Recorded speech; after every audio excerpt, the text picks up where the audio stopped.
안녕하십니까. 안세요 대표 박인종 회사입니다. 오늘 제 388강은요. 연말견사 확정 시점에 바로 내일 모레인데 내일까지 재무집행 결산 계산 반영하는 임직원에 대한 성과 상여금의 손금산 여부에 대해서 한번 말씀해 보겠습니다. 이게 과거에는 이제 직원의 성과 상여금이라 할지라도 배당금으로 직원들한테 차등 배당을 하더라도 때때로 이제 그 기본적 급여에 해당한다 하면은 송금산입 해주기도 했었었는데 일부러 세무조정을 통해서. 근데 이제는 그게 거의 안 되는 시대가 최근에 들어와서 특히 한 5년 정도부터 안 되는 쪽으로 규정이 많이 바뀌어 왔습니다. 그래서 규정이 그 법인세법 규정에 상당히 산재하고 있는데 그걸 한번 말씀드리려고 합니다. 그래서 우리 안세제형전을 12월 30일째 마지막 일자가 이렇게 이제 그 세무수첩으로 돼 있어요. 그래서 여기에 이제 세법의 내용이 좀 이렇게 들어가 있는데 그 중에서 조세법 핵심 개요 이래가지고 이 핵심 개요가 이렇게 들어가 있고 그 안에 이제 이렇게 법인세법의 각 그 손금과 입금에 대한 여러 가지 자세한 내용이 쭉 써 있습니다. 이거 참고하시면 될 것 같고요. 그래서 이 48페이지가 이 세무수첩을 다시 주간지로 찍은 형태가 되기 때문에 많은 정보가 있습니다. 한번 보시면 됩니다. 자.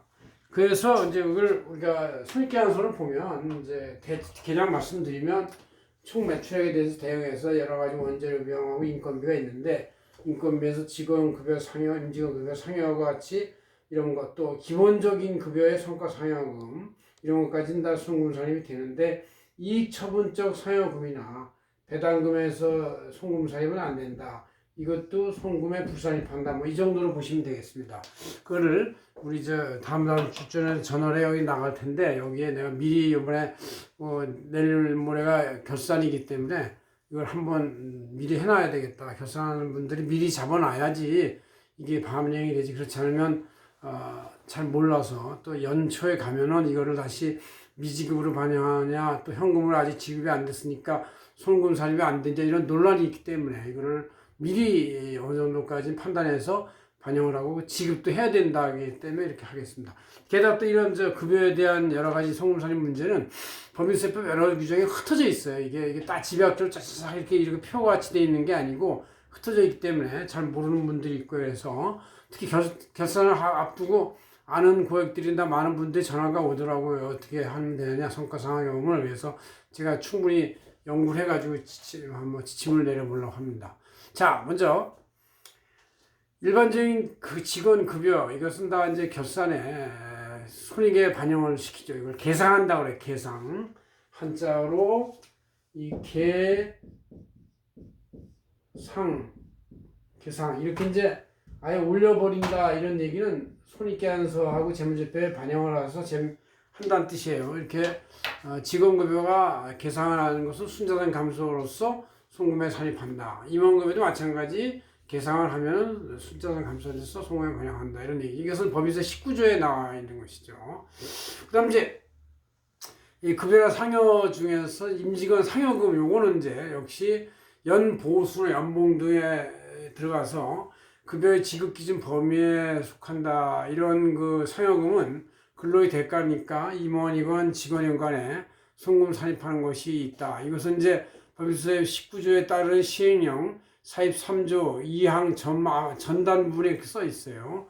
그러나 이런 근로자의 연봉적 급여의 지급 기준, 급여의 지급 기준이라는 게 뭔지는 모르지만 아마 업계 평균이라고 얘기할 수 있는데 이런 것이 정관주주청, 사원청 이사의 결의 등으로 나름대로 업계 평균이나 이런 그 관행을 기준해서 급여 지급 기준을 한 금액은 송금 산입되지만 그 급여 지급 기준을 초과하는 초과액은 손금 부산입된다 이런 얘기죠. 이것은 이제 법인세 시행령 43조 2항의 후단 부분에 이렇게 또 그런 표현이 이렇게 느껴지게 써 있습니다.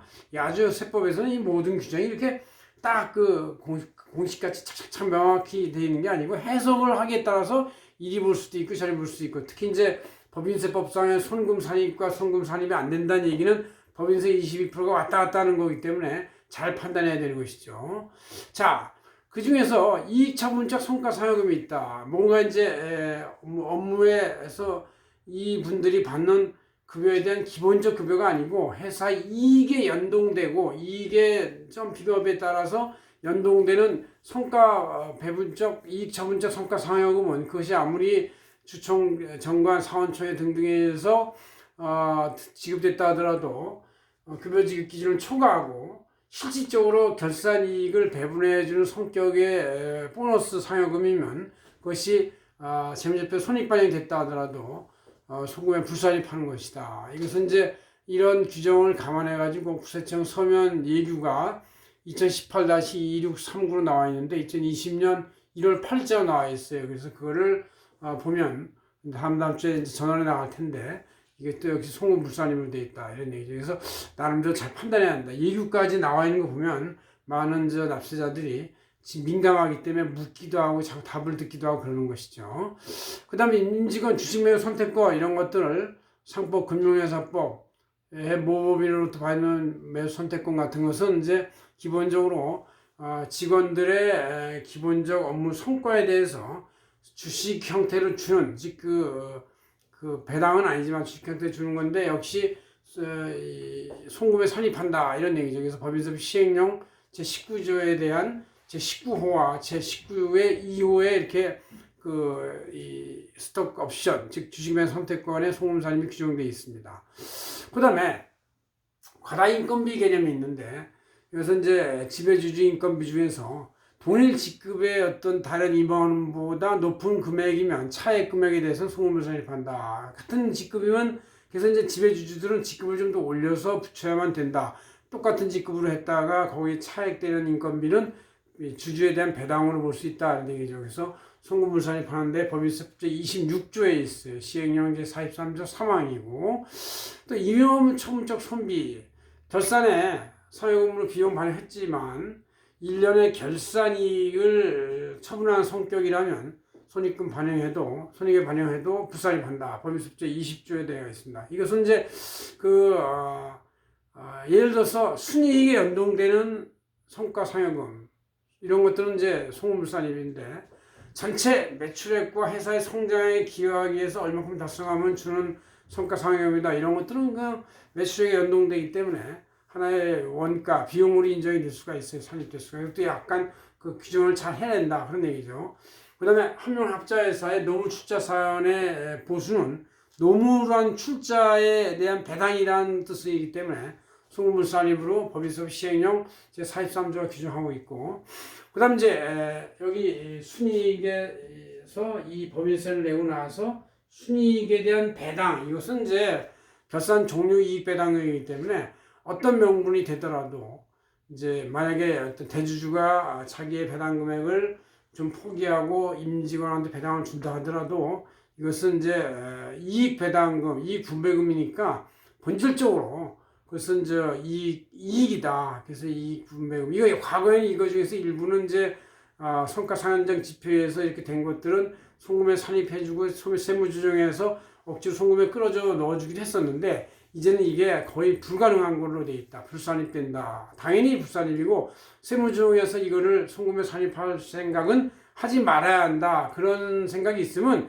그나마 12월 말까지 결산에다가 상여금으로 원가와 급여로 반영을 해야 되겠다. 이런 얘기죠. 그렇지 않으면 불산입된다. 그런 얘기죠. 그래서 법인세법 19조 1항에 이렇게 이런 뜻이 써 있습니다. 그래 있어서 여러분들이 여러 가지 급여와 상여금, 배당, 이용 처분적 손비 이런 모든 걸 감안해 가지고 송금 산입되는지 여부를 해서 산입되면 법인세 22%가 절약되는 것이고 산입되지 않으면 법인세 22%가 더 추가 부담되는 거니까 절대적 소요되는 금액이 텍스 에펙트라는 개념에 의해서 22%가 왔다 갔다 한다는 걸 알 수 있는 것이죠. 고맙습니다. 한세현 대표 박인정이었습니다.